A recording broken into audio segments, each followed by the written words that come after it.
Te doy la bienvenida al curso más completo que encontrarás aquí sobre cómo desarrollar tu inteligencia emocional para ganar rendimiento y foco. Hola, ¿qué tal? Espero que estés bien. Soy Miquel Nadal, un gusto saludarte, especialista en neurociencia y productividad personal. Y en este vídeo te traigo los mejores trucos, técnicas, recomendaciones, herramientas y todo tipo de ejercicios para que puedas desarrollar tu inteligencia emocional y convertirlo en tu aliado de la productividad. Pero antes que nada, si te interesa este tipo de vídeos, dale un buen like para que llegue a muchas más personas y en segundo lugar, me encantaría que te pudieras suscribir al único canal en español sobre neuroproductividad. Ahora sí que sí, sin más dilación, dentro vídeo. Empecemos ya directamente con el curso y sí que es verdad, me encantaría empezar con una frase. Si los emoticonos fueran monedas, la inteligencia emocional sería la criptomoneda más valiosa del mundo. Gestionar tus propias emociones y conocerlas del resto tiene un valor infinito, incalculable, sobre todo para tu propio bienestar y también de cara a la influencia con otras personas. Lo primero que quiero plantearte antes de empezar a hablar de felicidad y emociones son las preguntas que ves a continuación. Estas preguntas están muy bien para entender cómo vives la parte emocional y si eres una persona más bien tirando a racional. La clave, como siempre, es la combinación de las dos, tanto racional como emocional. ¿Cuál fue la última emoción que sentiste? ¿Cómo la sentiste? Y el siguiente punto es ¿por qué crees que te sentiste así?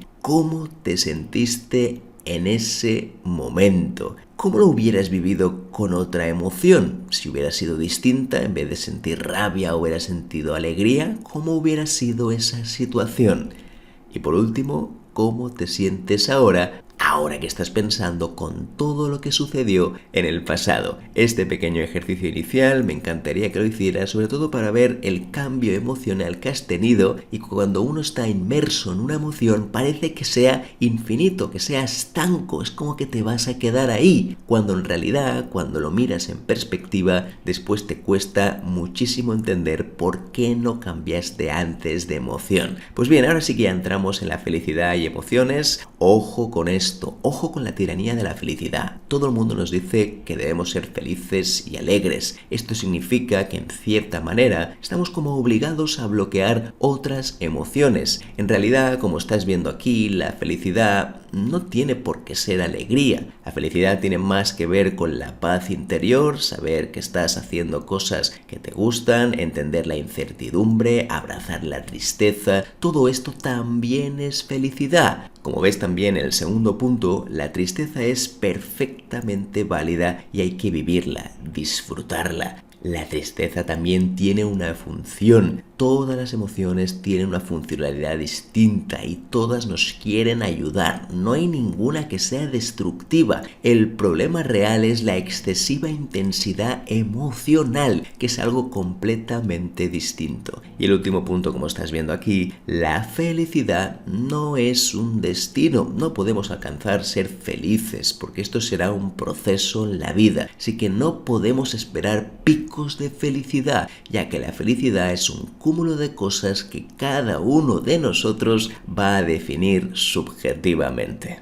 Un ejercicio práctico que a mí personalmente me encanta para intentar entender por qué sientes que la felicidad es un estado de pico emocional. Fíjate este ejercicio práctico que tiene que ver también con tus ancestros, con las personas que te rodean y sobre todo cuál es tu percepción de felicidad. La primera pregunta sería, ¿cómo se valora la tristeza en tu entorno? Piénsalo bien. Si tienes cerca personas que siempre que te ven un poco triste, ya no digo muy triste, te digan, ponte alegre, cambia esa felicidad, intenta buscar más alegría, olvídate de esa tristeza. Todo esto al final lo dicen para invalidar una emoción totalmente válida. El tema es cómo lo gestionas tú. Hay que entender que la alegría, la felicidad y cualquier otro tipo de emoción que podamos sentir son perfectamente válidas y la tristeza, claro está, también tiene una función.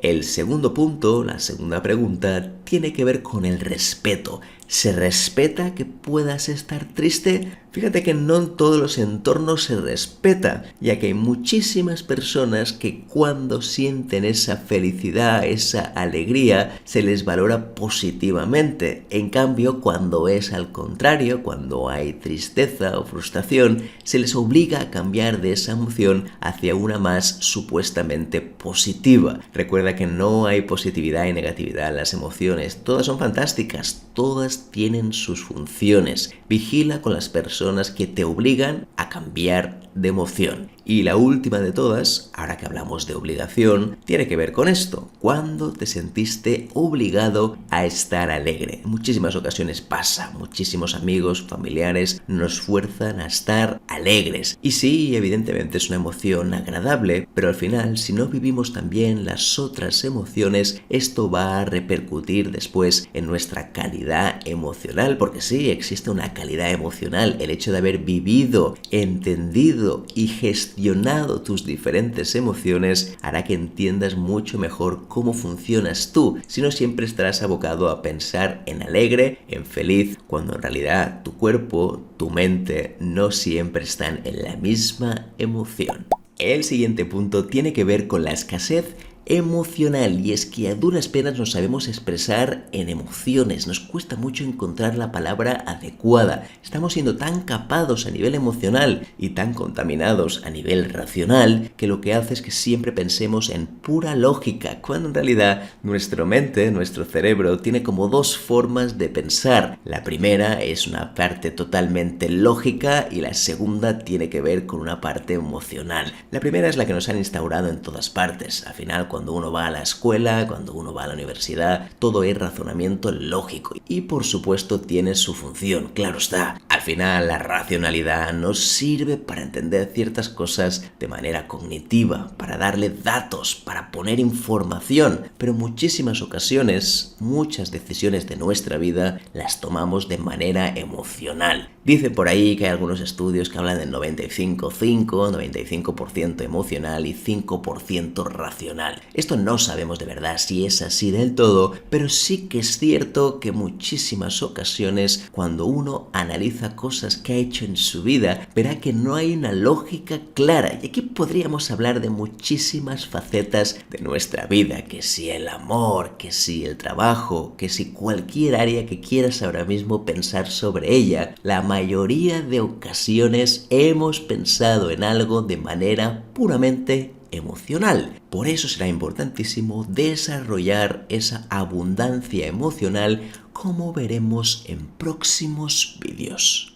El siguiente punto será ganar riqueza emocional, sobre todo en nuestro vocabulario que está muchas veces carente de este tipo de palabras. Así que ahora mismo, como estás viendo, dos grandes libros que están muy vinculados, ya que comparten algunos de los autores, tienen que ver con la gran cantidad de palabras asociadas a las emociones. Tanto el universo de emociones como el diccionario de emociones y fenómenos afectivos nos hablan de muchísimas palabras relacionadas con lo emocional que a veces olvidamos por completo. Entender a la perfección cómo funciona nuestro sistema emocional nos va a dar muchas más garantías de que nos entendemos mejor y tenemos una mayor autoconciencia. Así que clarísimamente hay que mejorar nuestro vocabulario emocional. Si avanzamos un poquito más, lo primero que vamos a encontrar son cuáles son las emociones más primarias. Aquí, como siempre, la ciencia no se pone de acuerdo. Algunos hablan de 5, otros de 6. Yo a continuación te voy a presentar las 6 más conocidas, que son las que estás viendo ahora mismo en pantalla. Tendríamos la alegría, la tristeza, el miedo, el asco, la rabia y la sorpresa. Estas emociones primarias son las que siente prácticamente un bebé cuando ya está nacido. Así que esto que ves aquí, alegría, tristeza, miedo, asco, rabia y sorpresa, son emociones que debemos conocer sí o sí, aunque por supuesto hay muchas más. Fíjate que dentro de alegría podemos encontrar múltiples ejemplos. Lo mismo va a ocurrir con tristeza, con miedo, con asco, con rabia y con sorpresa. Si avanzamos un poquito más y entramos ya en un concepto emocional como sería la alegría, aquí podrían salir muchísimas palabras relacionadas que muchas veces no son alegría como tal, sino que expresan algo diferente. Aquí ves algunas de ellas: radiante, contento, chispeante, triunfante, feliz, euforia, encantado, exaltado,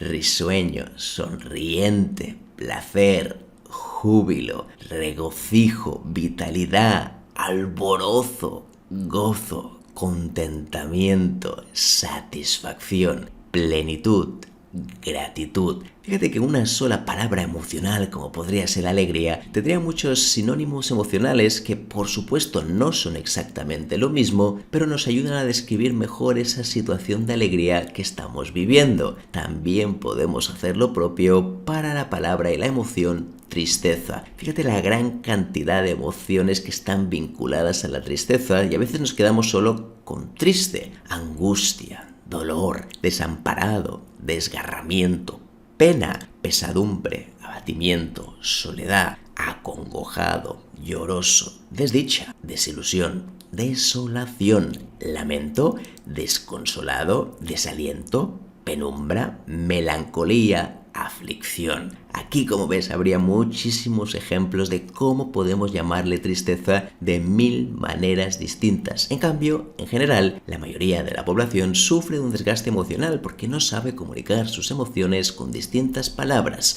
Un ejercicio práctico que me gustaría que pudieras hacer para incrementar tu vocabulario. Imagínate ahora mismo que estamos definiendo tu día y ponle tantas emociones como hayas vivido. Y así, de esta manera, en vez de poner que te has sentido alegre, triste o con sorpresa, me gustaría que le pusieras un matiz diferente, porque cada emoción puede ser analizado desde un prisma diferente. La situación sería la que tú quieras: me levanté, me encontré con alguien, mi hijo tuvo una rabieta, estuve hablando con tal persona en el trabajo, rutinas. ¿Y qué emoción sentiste en cada momento? Puede ser que esté solo una de ellas, una de las columnas, o las 3 enteras. A veces pueden ser 3 cosas que viviste en un momento. Cuanta mayor variedad emocional, más enriquecimiento tendrás en tu propio diccionario de emociones. Así que este ejercicio recomendable 100%. Así que de esta manera, como estás viendo, podrás incrementar tu diccionario emocional gracias al autoconocimiento y conocer muy bien cuáles serían los sinónimos de las distintas emociones. El siguiente punto tiene que ver con la niebla mental, y es que uno, cuando piensa en la cantidad de emociones que existen, muchas veces está totalmente lleno de niebla en su mente por todo lo que ha sucedido tanto en el día como en otros tiempos anteriores. Así que una de las cosas que me encantaría que pudieras hacer es dedicarle una pequeña carta a tus miedos. ¿Qué le dirías a todo eso que sientes ahora mismo? Puede ser que haya personas que a la hora de hablar a nivel emocional les dé cierto miedo porque no quieren penetrar una capa que para ellos es totalmente inexpugnable. Yo te diría que cuando penetras esa capa, todo lo que vas a encontrar dentro siempre es mucho mejor, porque a veces confundimos cosas. Por ejemplo, hay que ser más fuerte. ¿Qué significa realmente ser más fuerte? En realidad, ser más fuerte significa tener corazas, dejar de hablar desde la perspectiva emocional. Oye, pues qué pena en realidad, porque significa que hay una parte importantísima de ti que la vamos a perder. Lo mismo pasa con la vulnerabilidad, una palabra que ha sido prostituida durante muchísimo tiempo. La vulnerabilidad, al final, tiene más que ver con el tema de no sé algo y quiero descubrir, quiero mirar con ojos de aprendiz, quiero entender qué es lo que sucede en mi cuerpo, en mi mente, en mi cerebro. El hecho de tener ese miedo al final lo que genera es que no podamos seguir avanzando y generar una versión distinta de nosotros mismos. No digo mejor, pero al menos sí distinta. Así que ahora me gustaría que estuvieras en un sitio tranquilo y poder dedicarle una carta a todos esos miedos que te vienen cuando hablas del apartado emocional de tu vida. ¿Por qué lo has mantenido alejado? ¿Por qué siempre que se ha tratado un tema emocional has sentido que eso no debería ir contigo, que tienes que evitarlo a toda costa? Incluso también con los tuyos, a nivel familiar o a nivel de amigos. Siempre que se hablan de emociones, no es un tema fácil. Hay gente que te las olvida o te las hace forzar a un cambio completo. Así que de esta manera me encantaría que pudieras escribirle esa carta a tu yo más desnudo, a tu yo más emocional, y a partir de aquí observar cuáles son tus miedos principales y entender la razón de por qué le estás hablando así a tus propias emociones. Y ahora llegamos a una de las dicotomías más maravillosas del ser humano. Qué maravilla poder tener esta doble visión, tanto el apartado racional como el apartado emocional. Lo digo porque en general somos una sociedad hiperracionalizada. Todo lo intentamos justificar con datos, con informaciones, con algo que esté siempre contrastado. Y fíjate, en general nuestra mente, nuestro cerebro funciona por todo lo contrario, que es sobre todo a nivel emocional. Entender esta segunda parte será imprescindible y evidentemente está bien darle datos a la vida. Claro que sí, me encanta. A mí personalmente, como psicólogo y persona que ha estado muy cerca de la ciencia, por supuesto que al final la parte racional es interesante para darle más rigor a lo que estás haciendo. Pero en general, muchas de las actividades diarias que tú haces suelen ser siempre de cariz más bien emocional. De hecho, me encantaría que pensaras, que reflexionaras cuál sería tu análisis habitual. Si haces más bien un análisis racional o un análisis emocional. Creo que es importante entender por qué eres una persona tan racional, y aquí tiene mucho que ver también tu familia, tus creencias familiares, papá y mamá, que están muy vinculadas con este tipo de perspectiva. La clave de todo esto, como ves aquí, es que la inteligencia emocional es como un paraguas en un día lluvioso. Te protege de las tormentas internas y evita que te empapes a los demás con tus emociones desbordadas. Me encanta esta definición porque en muchísimas ocasiones la inteligencia emocional te sirve para generar influencia allá donde vas. Un mal día, una mala discusión puede romper por completo una relación, por mucho que después se quiera poner un poco de superglue, ¿no? Un poco de pegamento para intentar unificar otra vez esas dos partes que no se encontraron en un momento determinado. El primer paso para entender la gestión emocional tiene que ver en conocer lo que sientes. Y esto puede parecer algo muy obvio. Yo ya sé que estoy enfadado, sé que estoy triste, pero no siempre suele ser así. A veces incluso tiene que ser otra persona quien lo identifique para que nos diga realmente cuál es la emoción que estamos sintiendo. Así que saber realmente lo que sientes, la primera exploración que vamos a hacer es cómo puedes reconocer tus emociones. Ahora me gustaría, antes de darte la respuesta, claro está, que pensarías cómo reconoces habitualmente cómo estás, de qué manera lo haces. Y fíjate que hay dos maneras principales para poder hacerlo. Esos dos factores tienen que ver con lo que estás viendo a continuación. Primero hay que ponerle un nombre. Sí, puede parecer algo muy básico, muy de perogrullo, pero al final, si no le ponemos un nombre a esa emoción, no sabemos a qué nos estamos atendiendo, no sabemos en realidad qué emoción estamos sintiendo. Y aquí me gustaría que tuvieras la máxima riqueza emocional. Cuanta más variedad le puedas añadir a esa descripción, mejor que mejor. El nombre de la emoción puede ser sencilla: alegría, tristeza, asco, sorpresa. Está bien, pero fíjate que muchas veces le puedes dar un toque diferente. Puede ser una tristeza, pero con regusto a frustración. Quizás sientes un poco de ansiedad. Cuanto más concreto sea, mejor para ti, ya que vas a entender mucho mejor tu propio universo emocional. Y el segundo punto, para mí también es clave, tiene que ver en ubicarlas en tu cuerpo. Tu cuerpo es muy sabio y habla mucho más de lo que crees. Puede parecer silencioso, pero en realidad cada parte de tu cuerpo está expresando una parte emocional. Fíjate dónde sientes esa emoción. Es verdad que se habla mucho de que hay ciertas emociones ubicadas en algunas partes del cuerpo concretas, pero esto también hay que decir que es muy personal. Puedes sentir cierta rabia, incluso la puedes sentir en el cuello, la puedes sentir en el estómago. Igual pasaría con la frustración, la alegría, la sentirás distinta, la tristeza, la sentirás distinta. Cada una de estas emociones estará representada por diferentes partes de tu cuerpo. Así que cuando recibas esa emoción, primero ponle un nombre. ¿Qué nombre le pondrías? Cuanto más completo mejor, porque así tendrás su rostro emocional mucho más definido. Y en segundo lugar, ubícala en tu cuerpo. ¿En qué parte de tu cuerpo estás sintiendo esa emoción? Para ser lo más consciente posible. Cuando uno es lo más consciente posible, la sabrá gestionar mucho más rápido. Cuando deja que esto sea totalmente incógnito y no se preocupa para nada de su salud emocional, tendrá consecuencias a largo plazo, sobre todo en cómo se siente a nivel de salud mental y por último también de cara a la influencia, la percepción que tendrán otras personas y tú mismo de tu propia persona.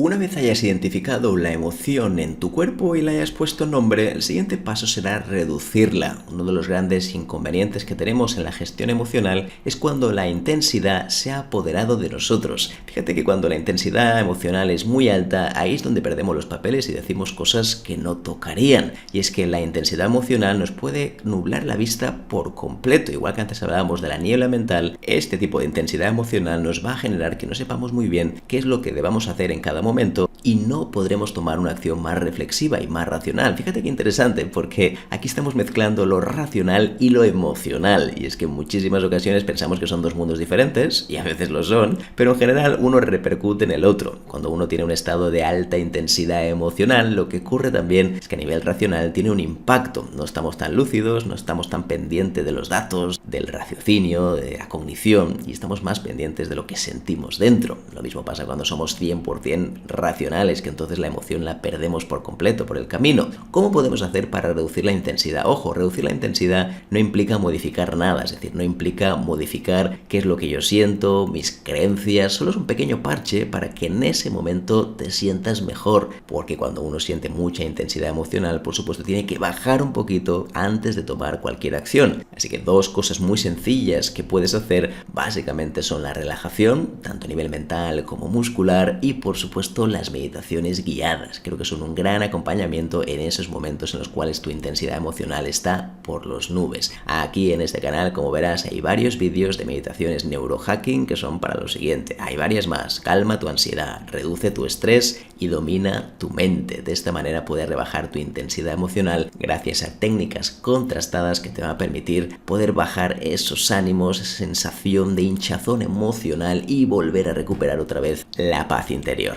Primero tienes que ser capaz de reducir esa intensidad emocional. Si ves que no eres capaz, tienes que intentarlo otra vez las veces que sea necesaria, porque si no, esa emoción intensa te va a acompañar durante el resto del día y eso va a tener consecuencias no deseadas. Una vez hemos alcanzado este punto, entonces hablaremos de la escritura terapéutica, una técnica ancestral que cada vez sabemos muchos más beneficios de ella, y es que tu mente no tiene límites. Fíjate, tú puedes llegar a pensar en una situación que te ocurrió hoy durante horas, días y semanas. Esa misma situación se va repitiendo tantas veces y no lo puedes parar. Y es que la mente no tiene límites. En cambio, la escritura sí. Cuando tú escribes algo, la sensación es que lo estás mirando desde fuera y además tiene un principio y un fin. Una historia que cuentas llega un momento en el cual se va a repetir. En tu mente esto es infinito. En la escritura no es exactamente así, ya que podemos ponerle un final a esa historia. Así que tu mente no tiene límites. ¿Qué puedes hacer a nivel de escritura terapéutica? Pues muy sencillo. La idea es que escribas lo que sientes ahora. En el momento que estés en alta intensidad emocional y hayas rebajado un poquito, vamos a escribir la siguiente frase. Evidentemente esto está escrito con mucho cariño. Seguramente cuando escribas puedes escribir un poco con menos cariño, con menos amor, pero sí que es verdad que de cara, digamos, a este vídeo, para no poner cosas muy raras, me gustaría ponerlo de la siguiente manera. Ya le vale. Siempre dice que va a cumplir, pero a la hora de la verdad no lo hace. Me dijo que me acompañaría en mi primer concierto y al final no vino. Siempre hace lo mismo. Dice cosas que no cumple. Es un irresponsable, desagradecido. Yo, en cambio, siempre la acompaño cuando lo necesita. Ya está bien. A partir de ahora se va a enterar. Fíjate que ahora ya podrías dar muchas vueltas, pero en el fondo es eso. Te molestó que no te acompañara y tú siempre lo haces. Esto sería el resumen principal de lo que sientes ahora mismo. La idea es que sea lo más emocional posible y que lo describas con la mayor exactitud en la cual puedas. Después, el siguiente paso será identificar algunos de los elementos que estás viendo aquí. Por ejemplo, el siempre, que significa algo totalitario. También la parte más de interpretativa, irresponsable, desagradecido. Esto es algo que yo decreto, pero que no tiene por qué ser así. Y por último, también tendríamos emociones puras y duras, como rabia y frustración. Fíjate que lo que estamos marcando son adjetivos totalitarios, interpretaciones y juicios y emociones. Aquí lo estás viendo. Los totalitarios serían siempre y nunca. Las interpretaciones, los juicios serían irresponsable, desagradecido y enfadado. Y las emociones, como decíamos antes, rabia y frustración. Este tipo de palabras no nos ayudan a poder modificar la estructura mental que tenemos. Y es que cuando piensas que siempre va a ser así, evidentemente no permites un lugar al cambio, no permites flexibilizar tus creencias. Así que esto que estás viendo aquí sería un ejemplo de escritura terapéutica. Sobre todo hay que identificar estos tres factores que ves en pantalla: adjetivos totalitarios, interpretaciones y juicios y emociones. Y por último, antes de terminar con este bloque de escritura terapéutica, piensa en qué situación te preocupa, cómo puedes hacer este ejercicio.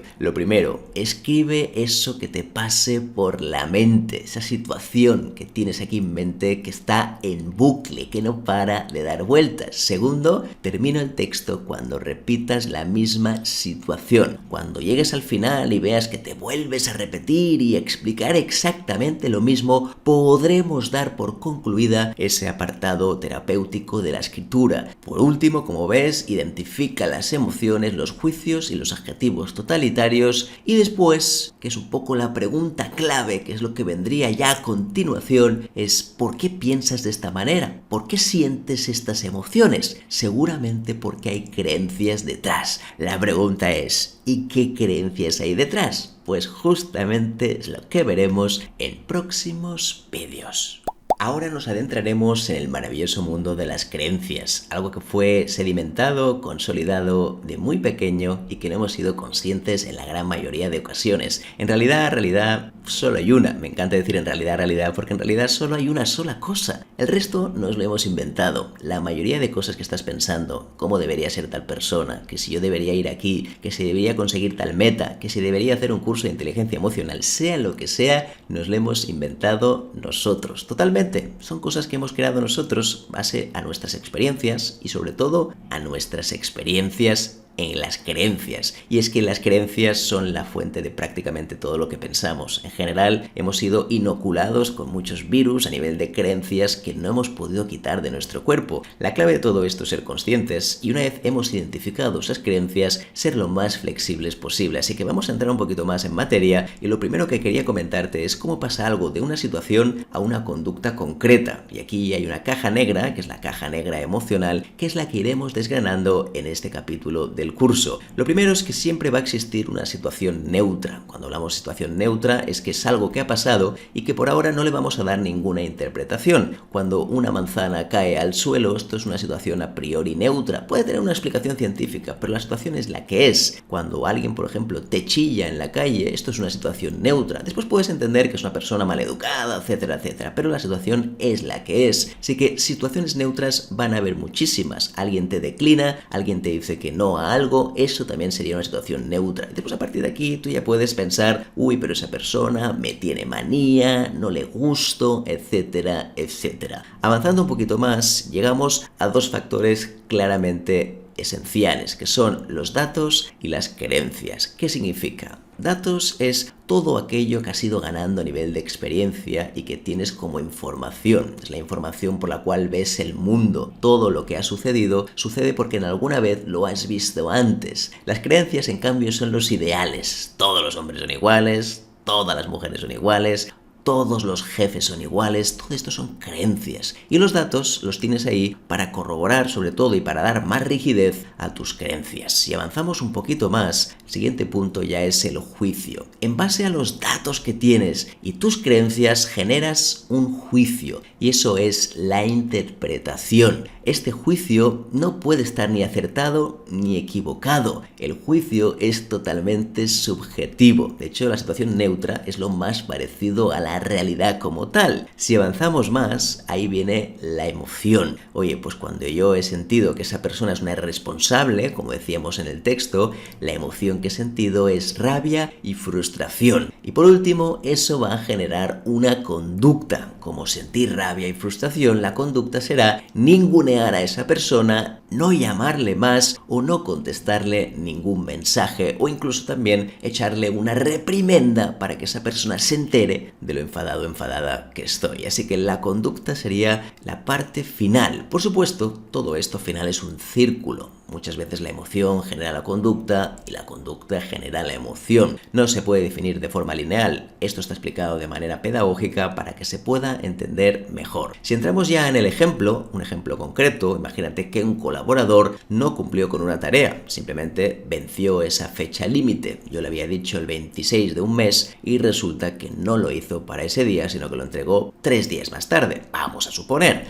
Lo siguiente es los datos. Los datos sería que yo he visto visto, lo he constatado, que no es la primera vez que lo hace. Suele tener ya problemas con otros colaboradores. Y por último, a esta persona no le gusta trabajar con presión. En cambio, la creencia tiene que ver en que todas las personas deberían cumplir con su trabajo a la fecha que les toca. Y esto es una creencia. Recuerda, es algo que yo creo, un ideal mío, algo que yo doy por supuesto. Y después entraríamos ya si es algo que sí, claro, por supuesto, pero esto a nivel social es lo que se pide. Bueno, sí, pero son creencias. Así que este también sería un punto a tener. Una vez tengo los datos y las creencias, el siguiente punto sería el juicio. No entiendo cómo lleva tantos años en ese puesto, si no cumple con el equipo, teniendo en cuenta que esta persona supuestamente no cumple con las tareas y las fechas de vencimiento del equipo. Yo entiendo que esa persona no sé qué hace aquí. Entonces lo más normal es que el siguiente punto, cuando hablemos de emoción, es que sienta cierta rabia, porque esa persona está en un puesto que no debería y considero que no tiene las habilidades, las competencias para estar ahí. Por último, la conducta es ¿qué voy a hacer yo? Oye, pues voy a usar un lenguaje un poquito más agresivo cuando esté hablando con esa persona. De esta manera, fíjate que ya estamos generando un mundo aparte, porque eso va a generar que obviamente todavía refuerce más mis datos,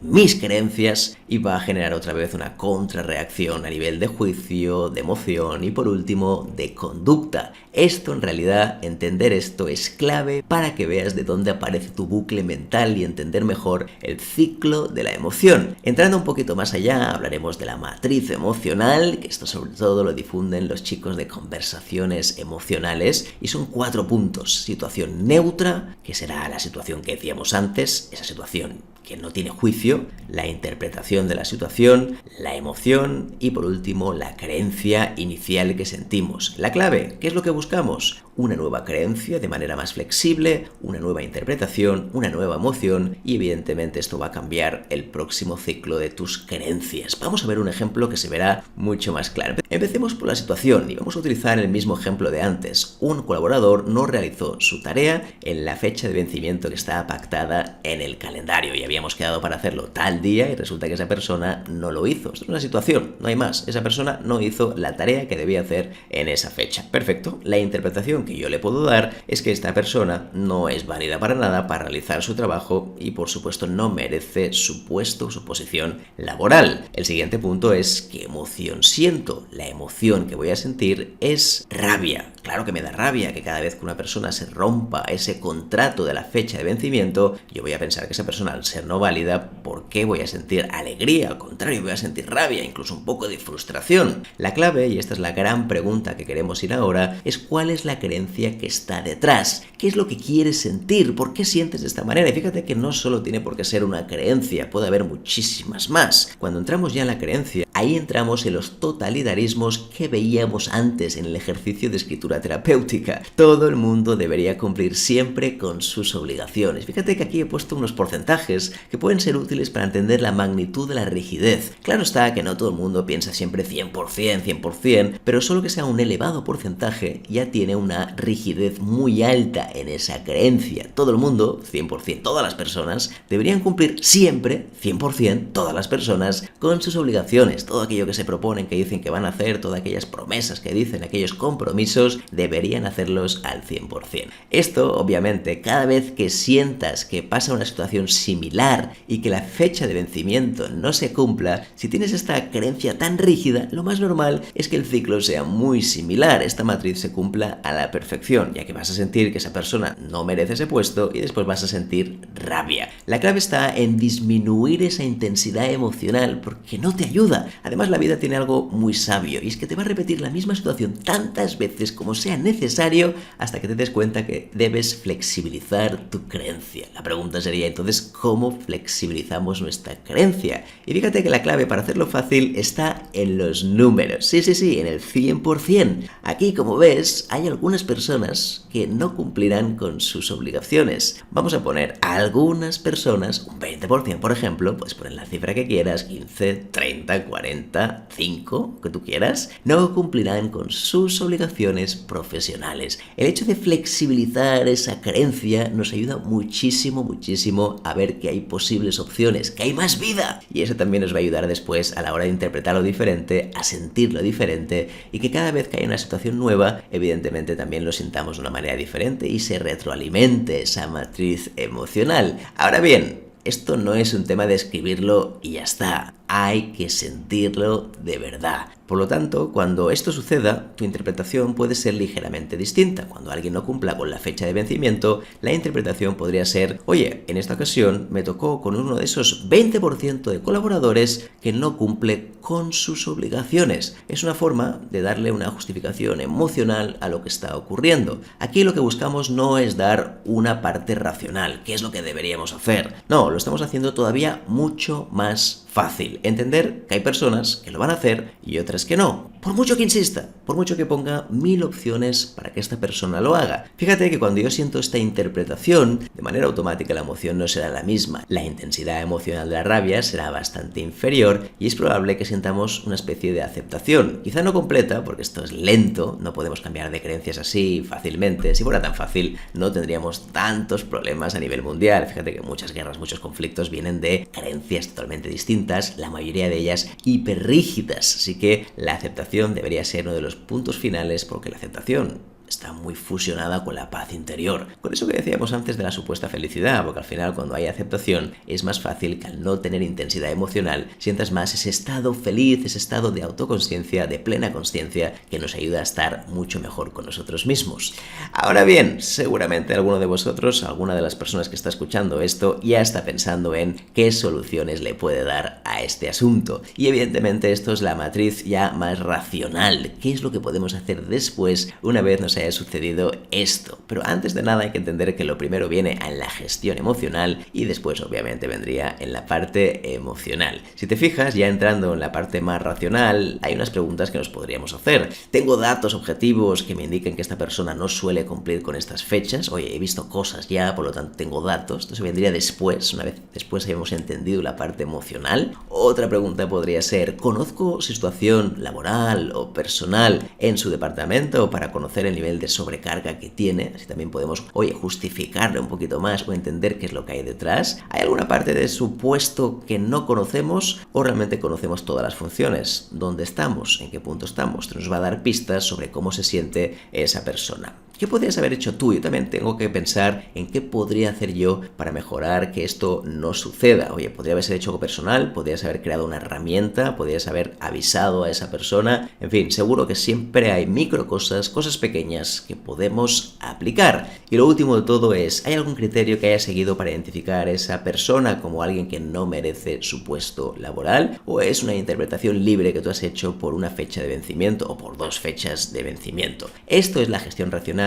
que es lo que muchas personas ya hacen antes de hacer la gestión emocional. Primero emoción y después la parte racional. Porque si no, lo que va a pasar es que siempre intentaremos dar respuestas a algo que no las tiene, y en muchísimas ocasiones, cuando esto se vuelva a producir, nuestro nivel de intensidad emocional será muy elevado. A continuación entraremos en un punto espinoso, complicado, pero evidentemente revelador y, lo mejor de todo, sanador. Las creencias familiares vienen inoculadas desde muy jovencitos. De hecho, a los 7 años tenemos la mayor parte de nuestras creencias actuales, porque han sido poco a poco instaladas en nuestra mente de manera inconsciente y muchas veces también sin maldad. Y es que al final nuestros papás, nuestros padres, nuestras madres no quieren realmente inocularnos ciertas cosas, decir esto tiene que ser así, tiene que ser asá. No lo dicen porque sí, sino porque ellos mismos también vienen programados poco a poco. La sociedad actual viene programada para todo, entonces creo que es importante primero, como mínimo, identificarlas, y después el siguiente punto ya será ver qué podemos hacer con ellas. Por supuesto, cuando hablamos de creencias familiares, no todas son ni buenas ni malas. Al final esto es muy interpretativo. Acuérdate de que no existen creencias buenas y malas, son creencias que te ayudan o no te ayudan, creencias que te hacen sentir mejor o no, pero en realidad no hay una creencia que sea mala o buena, porque esto es muy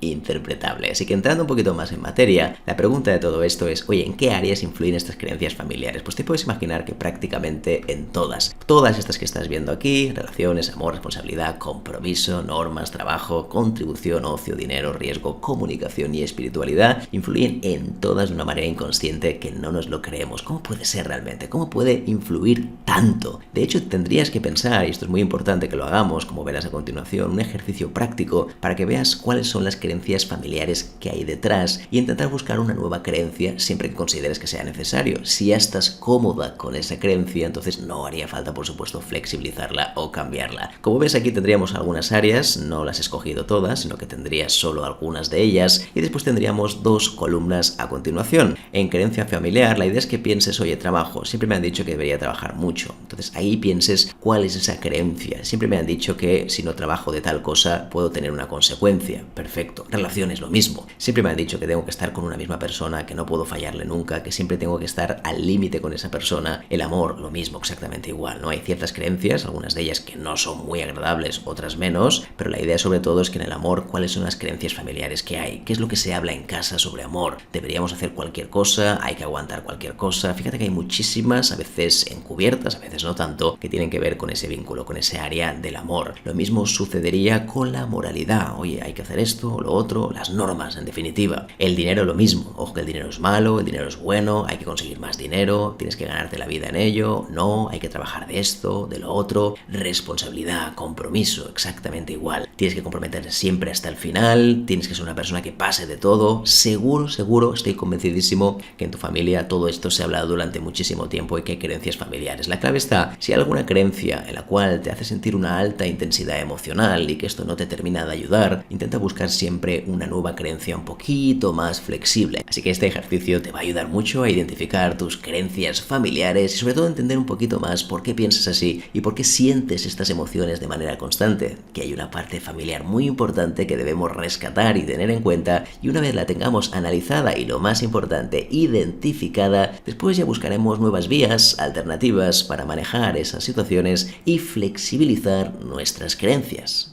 Y el último punto de este curso tiene que ver con acciones prácticas que puedes hacer para desarrollar tu inteligencia emocional y, por supuesto, desatar tu productividad. Y es que las emociones están muy vinculadas con la productividad. Estar en foco tiene que ver en si eres capaz de gestionar o no esa intensidad emocional que muchas veces nos rodea habitualmente. Así que vamos a empezar con algunos tips que creo que pueden serte de mucha utilidad, aunque me encantaría también que me dejaras en comentarios algunos de los que tú utilizas. El primero tiene que ver en que esto de la gestión emocional muchas veces está muy bien, lo estudiamos, miramos un vídeo y poco más. Me encantaría también que todo el apartado emocional lo desarrollaras como si fuera un proyecto. Igual que cuando tienes un proyecto con un cliente, con un proveedor o simplemente estás haciendo algo con un trabajo, en cambio no hacemos nada a nivel personal. Entonces incorpora esa gestión emocional como si fuera un proyecto en tu vida. Analízalo, traquéalo, regístralo, porque si no al final solo va a ser una lectura, un vídeo y se va a quedar en eso, en agua de borrajas, prácticamente nada. En cero. El segundo punto del plan de acción tiene que ver en aquellas situaciones que te generan mucha alta intensidad emocional, que cuando tú, por ejemplo, sucede esto, lo que decíamos antes, ¿no? Una fecha de vencimiento, alguien no cumple, un miembro del equipo no viene, algo te pasa, eso muchas veces indica algo que hay que revisar, porque la alta intensidad emocional en el fondo no deja de ser un aviso de que hay alguna cosa, alguna creencia que deberíamos revisar de alguna manera y que deberíamos flexibilizar. Quizás somos muy totalitarios, tenemos alguna creencia poco flexible, nos viene muy bien para analizarlo, así que siempre todo debes verlo como una gran oportunidad.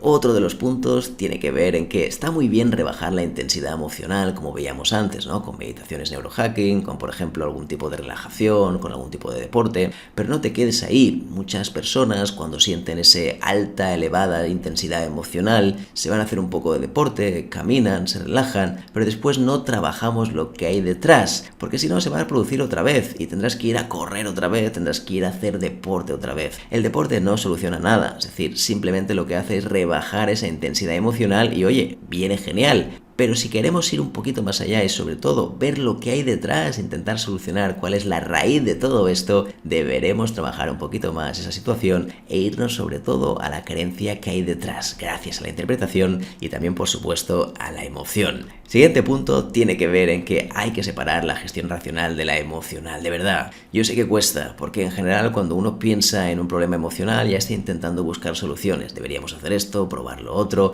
Antes, cuando hablábamos ya de la gestión de que hay una persona que no hace sus tareas a tiempo, tú ya estabas pensando en, pues deberíamos decirle esto, podríamos hacerle un indicador de KPIs. Antes de pensar eso, piensa por qué te sientes así, por qué esta situación te hace sentir de esta manera. Es la única manera de poder entender el lenguaje emocional. Son dos lenguajes totalmente distintos, muy diferentes, tanto el emocional como el racional. Y después, avanzando un poquito más, siempre tienes que pensar que la vida sabe más que tú. Sobre todo porque lleva muchos años en activo. En cambio, nosotros llevamos muy poco tiempo en la historia de la humanidad. Pero sí que es verdad que a veces pensamos que esto que nos pasa es como algo muy nuestro, algo que solo nos pasa a nosotros y que nunca jamás ha pasado en otras personas. Esto no es así, ya es que esta situación seguramente la han vivido muchas otras personas, ha pasado durante muchísimos años y la vida como tal, como concepto, como universo, sabe muchísimo más que nosotros a la hora de afrontar una gestión emocional. Y el último punto de todos, y esto es importantísimo, ¿de acuerdo? Y lo hemos repetido durante mucho rato aquí en el curso, es que la realidad te la inventas, la realidad es propia. En realidad solo hay una. El tema es que nosotros pues tenemos nuestras gafas, nuestros datos, nuestras creencias y manipulamos constantemente la realidad, la interpretamos y evidentemente esto genera emociones y por último conductas. No paras de interpretar tu realidad. Si entendemos eso, pueden cambiar totalmente la forma de entender cualquier relación personal, todo lo que sentimos hacia nosotros mismos. Lo mismo a nivel laboral. Todo puede cambiar por completo ya que le quitamos hierro al asunto y entendemos que todo son creencias que hemos generado nosotros y las creencias no son inexpugnables, no son un territorio, un fortín que no se pueda cruzar, que no se pueda derribar. Al contrario, se pueden flexibilizar, sobre todo no para tener razón, no para buscar la máxima verdad, sino sobre todo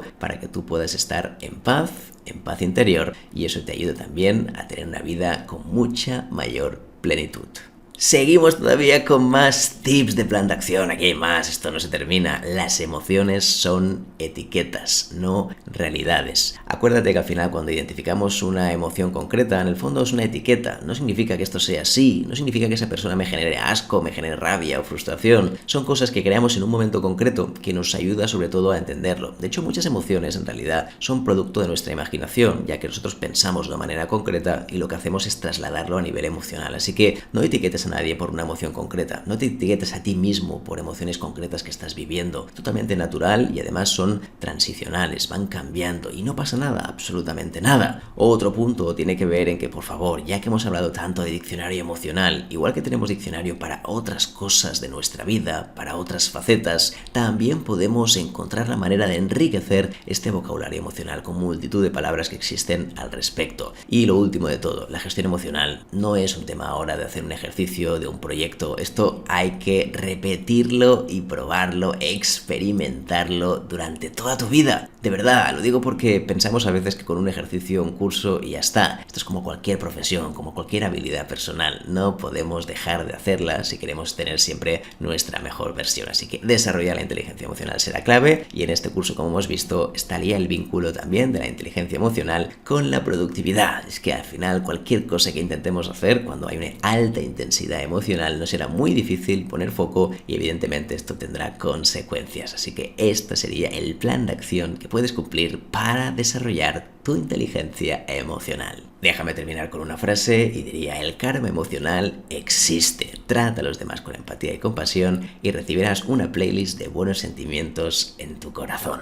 Pues bien, hasta aquí terminó el curso de inteligencia emocional y productividad. Me encantaría que todo lo que has aprendido en este curso lo pudieras plasmar en un mensaje. ¿Con qué te quedarías de todo el curso? ¿Qué es lo primero que vas a aplicar? Y por cierto, encantadísimo de escuchar cuáles son tus observaciones o alguna cosa que quieras comentar. Házmelo saber en comentarios. Sí, aquí abajo. Y antes de que te vayas, dale un buen like a este vídeo, no te cuesta nada, es gratis. nos va a ayudar a que esto llegue a muchísimas más personas que también lo necesitan. Y en segundo lugar, suscríbete al único canal en español donde hablamos sobre neurociencia y productividad personal. Gracias de verdad por compartir este pedacito de tu tiempo. Me encantará verte en próximos vídeos. Un abrazo grande, cuídate, chao.